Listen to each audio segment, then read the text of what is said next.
hanggang ko. Regular o kasi ba? Actually, ano pangalan mo bro? Paolo.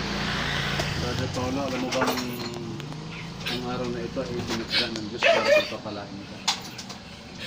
Hindi mo alam. Bakit tayo buhay? Pinagpala ko ng Panginoon. Kaya may purpose lahat ng bagay. Katoliko ka ba? Parehas tayo. Ako'y kabataan Katoliko. Kaya lang may pagkawagan sa Diyos sa buhay ko. Kaya ako nagiging pastor dahil ayaw ng Diyos na mapahamak ng aking buhay. Kasi nung ako sa Katoliko andun, puno ako ng bisyo, drugs, babae, lahat ng kalokohan doon, andun. Hindi naman walang kinalaman ng Katoliko doon, ha? Hindi ko naman siniraan. Yung buhay ko nung ako na sa Katoliko, talagang wala akong takot na gumawa ng kasalanan. Kasi may mga Katoliko din naman, tapos gumawa ng kasalanan. Sa akin, that time, hindi ako natakot. Kung anong gusto kong gawin, ginagawa. Kanya lang, gumawa ang Diyos ng paraan. Para ako ay madala sa paglilingkod na katulad ng dahil. Nagkaroon ako ng sakit, karamdaman for 20 years. Bunga ng bisyo. Ng sakit yan. Hypokalemia. Kakulang na sa potassium. Nagka-cramps yung katawan ko. At naging 50-50 ako. Nagme-maintenance ng gamot for 20 years pero hindi nimaling. Pangalawa, baog. May kinakasama ko dati pero hindi nagkaanak for 9 years. Ano pa? Walang direksyon ng buhay. Gusto ko mabago tapos yung New Year's resolution. Tapos balakbak sa lahat ng buhay. Kaya wala nang ginagawa. Doon umikot yung buhay ko hanggang sa dumating sa punto na 50-50 ako sa hospital.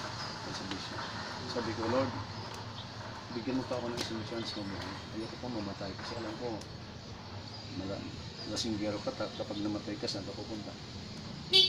Babaero ka, parang yung sinungaling pa ako nung araw. Uso pa yung SIM card na yung cellphone na saksak bunot yung SIM card. Tapos SIM card, hindi ka tulad ngayon, may dual na. Dati kapag meron akong kausap na isa, tatanggalin ko isa. Kalokohan na ako. Pero naunawaan ko na lang ang bago na ito, basura. Buti na lang, hindi ako namatay na yun.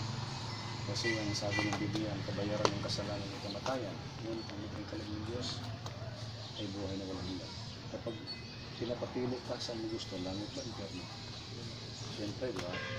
Ganun din ako ng araw. Kaya lang, nagamat gusto ko langit, kaya lang, hindi ko magawa yung gusto ng Diyos.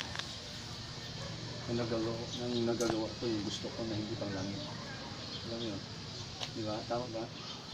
Gusto kong pumunta ng langit, kaya lang, sinabi ni Lord, itong gawin mo. Kung talagang gusto mong pumunta sa akin, gawin mo ito, kaya lang, hindi ko magawa. Hindi ako ng bisyo. Kaya isa sa dahilan kapatid kung bakit ako nabago.